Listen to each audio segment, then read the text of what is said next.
नमस्कार, जय माता दी। मन्नू जिंदगी यूट्यूब चैनल में आप सभी का स्वागत है। अनंत चतुर्दशी की कथा सुनने मात्र से ही हमारे जीवन की मनोकामना होगी पूरी और मिलेगा धन लाभ और मिलेगा ऋषि मुनियों का आशीर्वाद। तो फ्रेंड्स, अनंत चतुर्दशी की कथा सुनते हैं। पांडवों द्वारा जुए में अपना राजपाट हार जाने के बाद श्री कृष्ण से पूछा कि दोबारा राजपाट प्राप्त हो तो इस कष्ट से छुटकारा मिले, इसका कोई उपाय बताइए। इस पर श्री कृष्ण ने कहा कि तुम लोगों ने जुआ खेला था, जिसके दोष के चलते तुम्हें ये सब भुगतना पड़ा। इस दोष और कष्ट से छुटकारा पाने और पुनः राजघाट प्राप्त करने के लिए श्री कृष्ण ने उन्हें सपरिवार सहित अनंत चतुर्दशी का व्रत करने की सलाह दी। भगवान श्री कृष्ण ने कहा कि चतुर्मास में भगवान विष्णु शेष नाग की शैया पर अनंत शयन में रहते हैं। अनंत भगवान ने ही वामन अवतार में 2 पग में ही तीनों लोकों को नाप लिया था। इनके ना तो ये आदि का पता है और ना अंत का, इसलिए यह भी अनंत कहलाते हैं। अतः इनके पूजन से आपके सभी कष्ट समाप्त हो जाएंगे। सत्यवादी राजा हरिश्चंद्र के दिन भी इस व्रत के पश्चात फिरे थे। हरिश्चंद्र के दिन भी ये अनंत चतुर्थी का व्रत करने के बाद ही उनके दिन अच्छे आए। तो अनंत चतुर्दशी की कथा सुनते हैं। सुनने मात्र से ही हमारे सभी संकट दूर हो जाएंगे और हमारी मनोकामना पूरी होगी। श्री कृष्ण ने कहा, प्राचीन काल में सुमंत नाम का एक तपस्वी ऋषि रहता था और उसकी पत्नी का नाम दीक्षा था। दोनों की सुशीला नाम की एक सुशील पुत्री थी। सुशीला थोड़ी बड़ी हुई तो माँ दीक्षा का स्वर्गवास हो गया। अब सुमंत ने बच्ची के लालन पालन की चिंता के चलते दूसरा विवाह कर लिया। उसकी दूसरी पत्नी का नाम करकशा था। दूसरी पत्नी सच्चम भी करकशा ही थी, वह थोड़ी खराब थी। पुत्री सुशीला जब बड़ी हुई तो उसका विवाह कौंडिन्य नाम के ऋषि से कर दिया।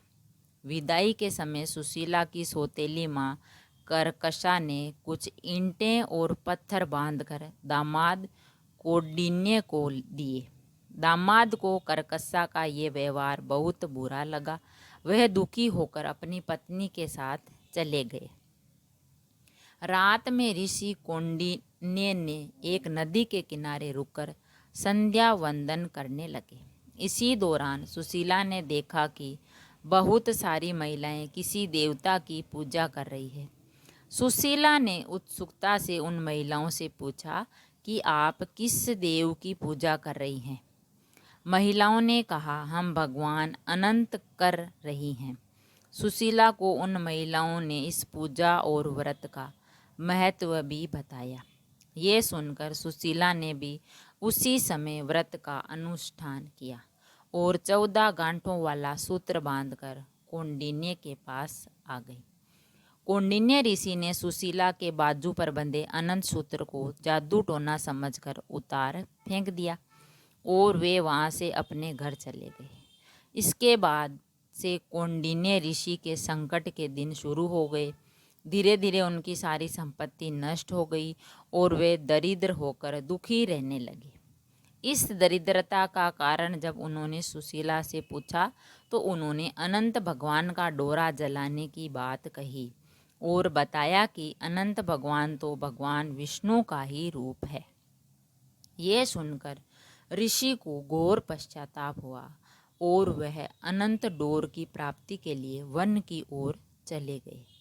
कई दिनों तक वन में ढूंढने के बाद भी उन्हें अनंत सूत्र नहीं मिला तो वे निराश होकर भूमि पर गिर पड़े।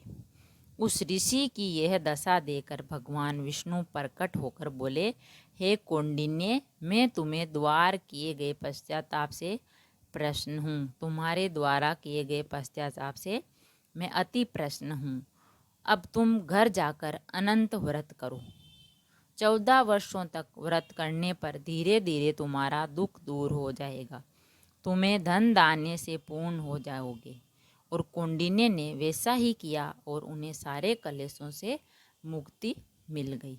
तो फ्रेंड्स, हमने सुनी अनंत चतुर्दशी की कथा।